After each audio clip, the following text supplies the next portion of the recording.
Hello, everybody. I don't know what happened. I thought I thought this was recording, but apparently something stopped. I don't know what happened. Okay, so I opened up this article here because this is something my Spanish teacher sent me last week after a class, and I usually take classes every Thursday mornings for work, and I have gone through like most of this text already, so like everything I was recording is like gone now, which kind of sucks. I don't know what happened, but anyway, I'm gonna just go through everything that I've done so far in this,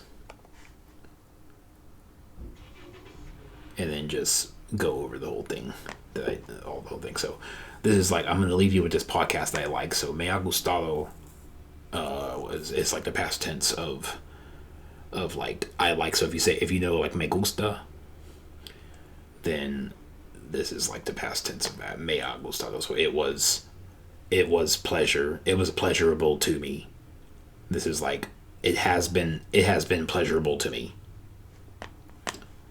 Then we will comment on this in class. Obviously, we will explain, or we'll explain this fear and how we overcome it. It can be whatever thing, even if we consider it absurd or silly or stupid. And this is a new one for me. So I knew that abordar is like to get on like a platform or like a board. That's how I like understood it. But apparently it can also mean, it translated as we will address. So abordaremos estas dos cuestiones. We will address these two issues. What did you learn about yourself or about life whenever you were overcoming this fear? Do you believe that fears disappear, like completely disappear, or that they simply change form or change shape? And at last, 5 colloquial expressions related to fear. Pasar lo fatal, have a terrible time. Estar cagado de miedo, which literally means to be scared. It literally is like estar is like to be, but in a state of. So like, you know, your marital status is a state, even though it traditionally was permanent, or the weather outside, or how you're feeling. Like all these things are states. So that's where that expression comes from, state. And then miedo is, I don't think we have any English word that's like related to this at all, and that means fear. And this means to put someone on edge. So I actually used well, they're not there now, but I had to use this thing to like look up what those meant, because I wasn't exactly sure. Because this is like literally like to put yourself the hairs on tip to put yourself to it, the hairs of tip to someone, literally is what it means word for word. But the best translation, at least for me personally, is to put someone on edge. AI gave like goosebumps, to give someone goosebumps, and there's also another expression that I don't really agree with. And this one is basically to take the bull by the horns. I wanted to leave it in Spanish. I just wanted to see if there was a better expression for this, because I don't know if it was like a literal direct translation or not.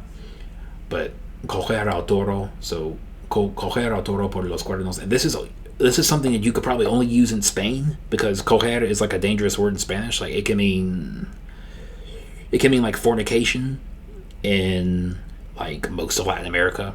I know in Puerto Rico you can use this for taking, like coger un bus is to take the bus, but you can't use that for everything. And then toro al toro is a bull. It's distantly related to the word Taurus, or the zodiac sign for a bull. And then por los cuernos, so by the horns. So cuernos are horns. And then I was looking up this one before the recording ended. I don't know if I ever even started it, but something happened. And salir del túnel, I'm assuming, is like to get out of the tunnel. Literally, exit the tunnel, or see the light at the end of the tunnel, or something like that.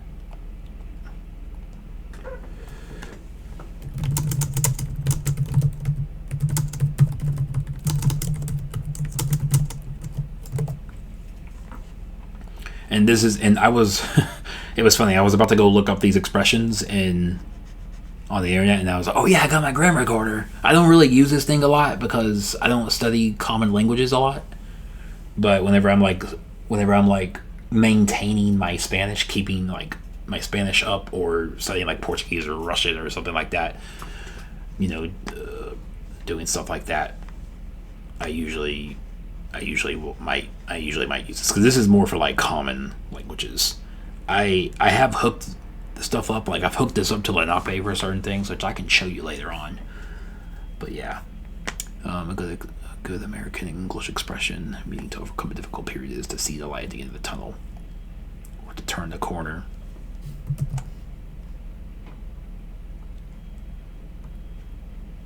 Project. Finalmente estamos saliendo del túnel con este proyecto. Finally seeing the light. We're finally seeing the light at the end of the tunnel with this project. Después de meses difíciles, por fin salimos del túnel. After tough months, after some tough times, we finally turned a corner. So see the light at the end of the tunnel, or to turn the corner.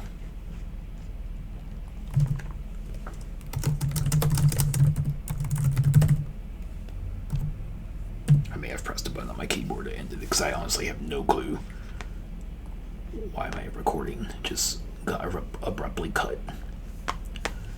But yeah, I'm just talking about this because I finally beat some vices a few weeks ago, which is how I've been able to be around here a lot more often. And I talked to my Spanish teacher about it in class last week, because we meet up once a week for lessons, and she gave me this Spotify podcast to listen to before tomorrow, because I have a class in the morning, and we're going to be talking about these questions. So this is just stuff for me to think about. ¿Qué aprendiste sobre ti misma? Or ti mismo, I guess, for me. O sobre la vida al superar este miedo. So what did you learn about yourself or about life when overcoming this fear? So that's one question. And then, do I believe that fears, like things I'm afraid of, just disappear, or that they change? And honestly, that's kind of a difficult question. I really want to listen to this podcast and find out. But yeah, that's what I was going to do today for Spanish. I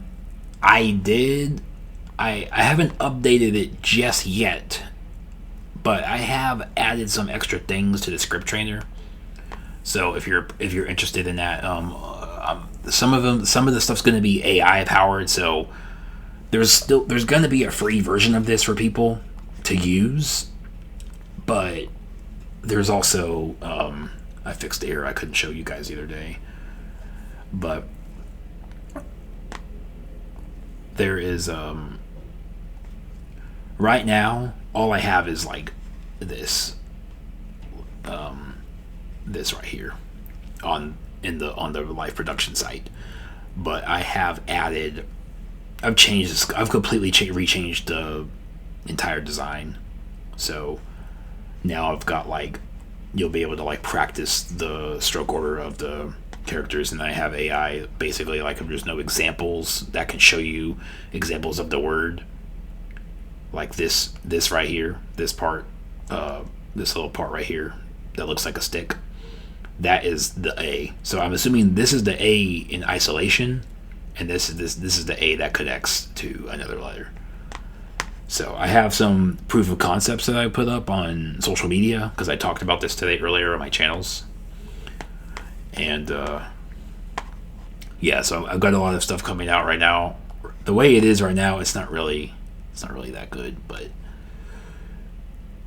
I've got a lot of new things coming out, and I've been working on this all this week, because I've just kind of had this just sitting here for a few months now, and now I'm finally like getting around to it.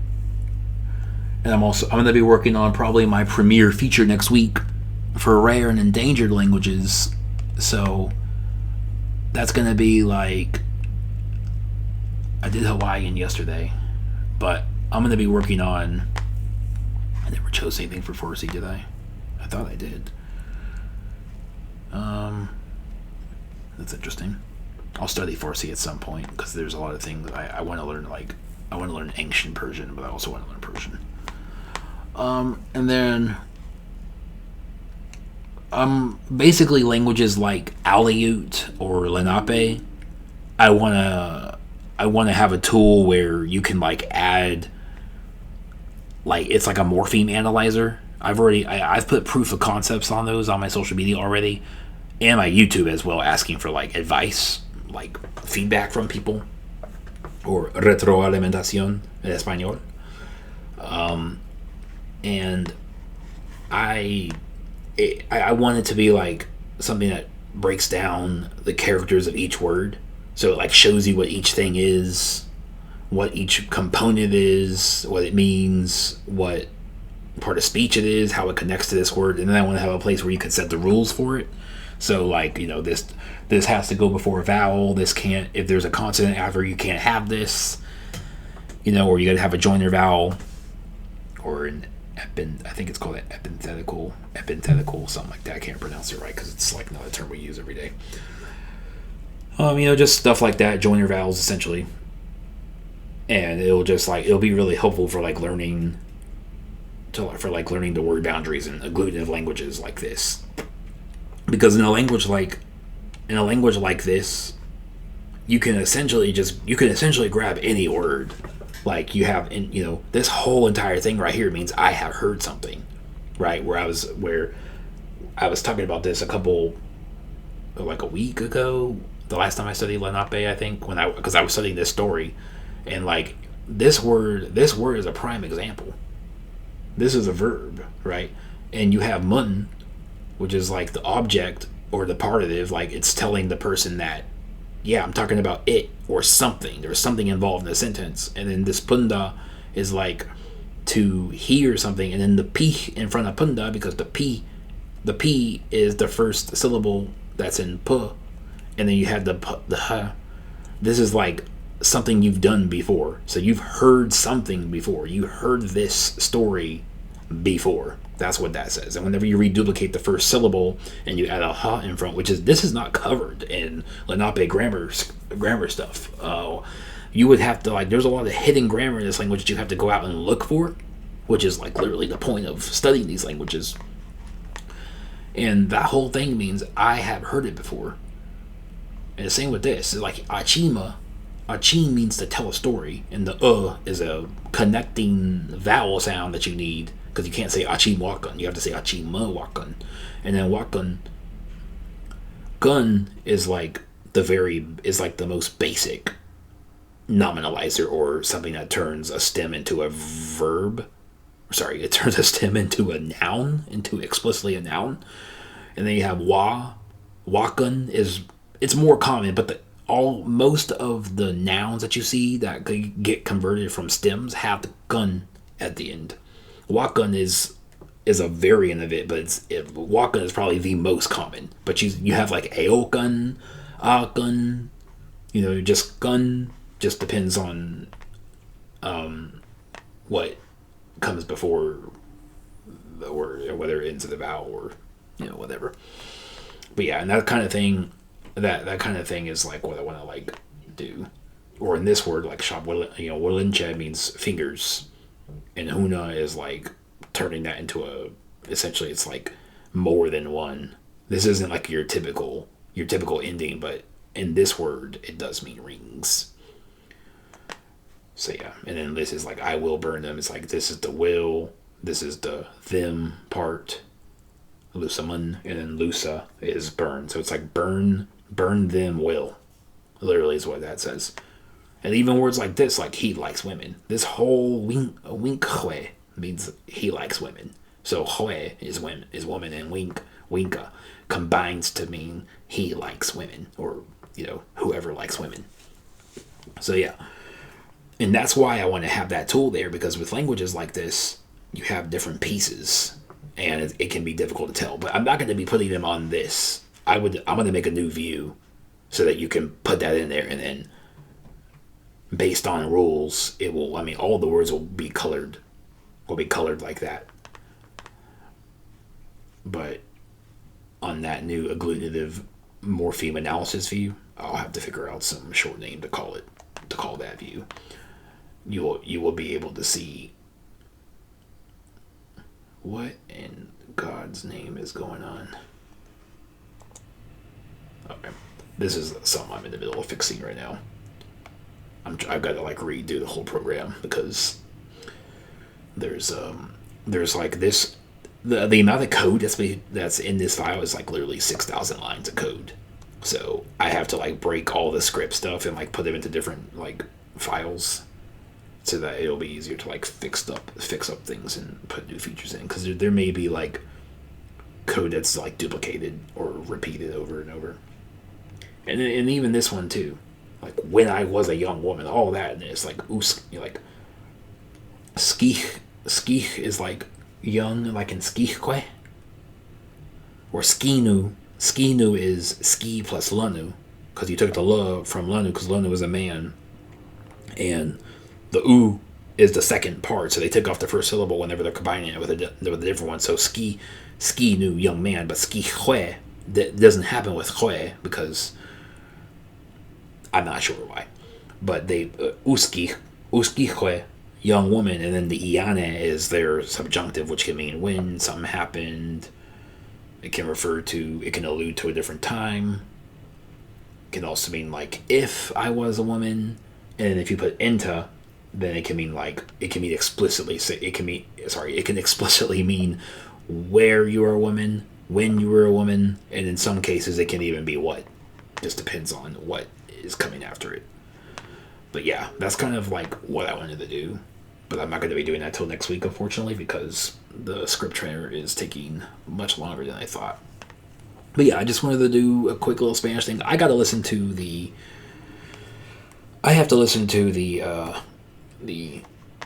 podcast on this. And I also wanted to show you something as well. If you're still listening to this, this is going to be really good for you if you're into like, if you have like an advanced level in a language and you don't want to like go through hundreds and thousands of words. Like you look at this article right here. There's literally tons and tons of words here, right? And if you have a somewhat advanced level like I do, like my teacher says I'm like C1, like high B2, is B3 a thing? Like a high C1, some kind of thing like that. Like I can talk about practically any topic to at least a basic level in Spanish. But if you're going to use this feature down here, you don't need this right here unless you absolutely don't know the grammatical structures, or you just don't understand why some is the way it is. In this language,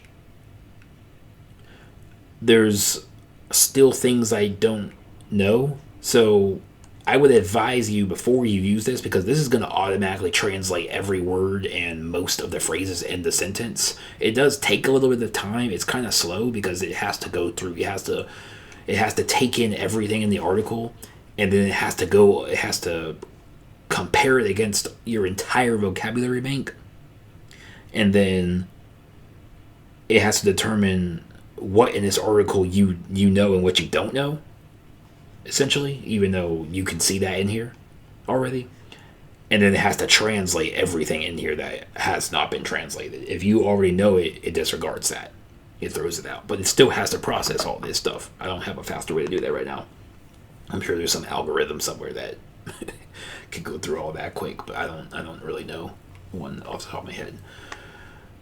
And once you put all that stuff in, you can save all of the translations and the words that come out. So then all of these will become red. So they'll all become words that you know. I want to figure out a way to like change the score of each word that's in there, so that if you're going through hundreds of words, or you could just mark them all off as a 5 so that they're automatically marked off as known. And then you can get to your true level a lot faster, or figure out what your true level is in these articles, so you're not like, okay, I don't understand why I have to go through all these words. That's the purpose of it, because it got on my nerves having to go through all these different words, because it's like I know the vast majority of these. But I would encourage you, before you do that, like I didn't know what ladera was. Slopes. Untar is to spread something on bread, right? Like I've heard the word over the years, but I never really, and I saw it in the dictionary, but like I never really used it. So I would probably give it like a 3, personally. I've seen it so many times that since that time, because I've read this article a couple times already. analyzing for terms I didn't know, that I would probably just put the 4 in that. And then elabora, a lot of people don't know that this is another way to say producir, like another way to say that they produce this. I learned this word in the Canaries when I was like actively learning, when I was actively staying there for a few weeks, and to like meet somebody. And elaborado, like I saw that all over the Y. It's like elaborado en Canarias, and I kept seeing this word, so that's how I know what elaborado is. If I did not learn that word in the Canaries, I'd be asking, what is this supposed to be? It's like elaborate, but it doesn't mean elaborate. It means produce. You know, and aceite de oliva, this is only olive in parts of Spain, like northern Spain. And amogrote, I had no idea it was a cheese sauce. Potaje de berros, I had no idea that was a watercress, or potaje, which is like a thick, creamy soup. So I would encourage you to go through an article anyway and like just analyze it closely to see what you don't know, because there might be a word or two that you don't know. I mean, even if AI is like processing an article, it's still worth going through it. But yeah, but I can show you how this works real quick, just for the hell of it. I honestly thought I had gone through this article already, but guess not. I must have just tested it on my computer and never like figured it out. But yeah, this does take a minute, so bear with me here. It is a little bit slow. A lot of people don't have patience for it, but I think if you're at an advanced level and you really want to use this tool, which I mean, I think it's a great tool. I mean, I use it every day. I mean, I made it for my own purpose, because as a linguist, like as someone that's been into languages since I was like 7 or 8 years old, I literally just cannot. There was not a tool that like was good enough for me, and I needed something for like rare and endangered languages, and like other platforms don't have it, and you basically have to like beg, you know how long it took people who were trying to learn Kurdish just to get Kurdish on, like just Kurmanji, which is the Kurdish that's spoken in southeastern Turkey, and then there's like different kinds of Kurdish, and like there was no Kurdish on Duolingo, and people were like begging Duolingo to put it up, and Duolingo like isn't going to put up something that they don't think is useful, and that's what the point of my site is. Like if people were like, hey, put Duolingo or put Kurdish on your site, I'd be like, okay, what kind of Kurdish? Like you want Kurmanji? Do you want the kind of Kurdish they speak in Iraq, the kind of Kurdish they speak in Syria, or the kind of Kurdish they speak in Iran? So it's like I would be asking those kinds of questions. I would make a separate space for those, right? But then I have languages like Tuscarora and Guarani and Aliu, like languages you're never going to see on platforms. You might be able to find a book, but you're not going to be able to find a platform that has these things. So that's why I made this site, and I mean I want to put things up. Like I've learned all of my Lenape. I've learned on my site, literally every word of my Lenape, all 1,500 words. It's actually 1,600 now. But all the words I've done in Lenape are on this site. So it's nice to have. But yeah, I just wanted to. Okay, here we go. I'm just like, what's going on? Even I get impatient with this tool. But yeah, there are some bugs obviously, because it kind of disregards the diacritics of words, which ends up being a problem later, because then you see an article with comunicación, and you don't see this marked.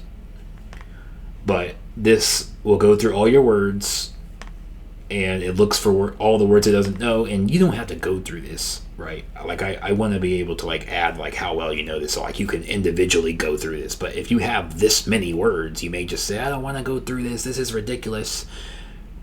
This is why I got this here. Click Save Vocabulary, and then it saves all of your vocabulary to your list. So everything is saved, and then you refresh the page, and most of these words should be in red, meaning that, yeah. And the reason, and this is exactly why I have problems, or there's like some bugs still, like any word that has an accent got left out. Once I get that fixed up, this is going to be invaluable, literally, because then every single word in your article is going to be defined. And if you have like a really advanced level of Spanish, you only want to put like really advanced novels, like you're reading like freaking Don Quixote, this kind of tool is perfect for getting your level up real quick. Like you could go through all of my content, get a few thousand words in here, and then essentially have like everything defined, and then start going through a book like Don Quixote or one of those really old really old novels, or some scientific journal, or core questions. Core questions are really good for advanced Spanish. You'll learn expressions the way that you would say something in Spanish. Like, I honestly should be going through more of those, honestly. But yeah, I only just got my life energy back recently, so I'm just trying to use this thing as much as I can. But yeah, I just wanted to show you that feature, go through Spanish real quick, talk a little bit about what's going on at LangShack, so you would know. And I hope that if you've stuck up to this point, thank you so much for your support. It means so much to me. I really enjoy the people that support me. I support you. And I love all my viewers. Thank you for watching.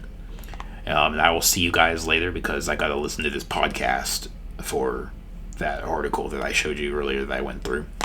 And I will see y'all later. I'm not sure if I'm going to study an Lenape today. I want to work on constructing my Tuscarora. I think I already talked about this, but I'm just going to talk about it again real quick. This section right here. I have all the words in here, but I need to put the grammar together. So, all right. Thanks, everybody.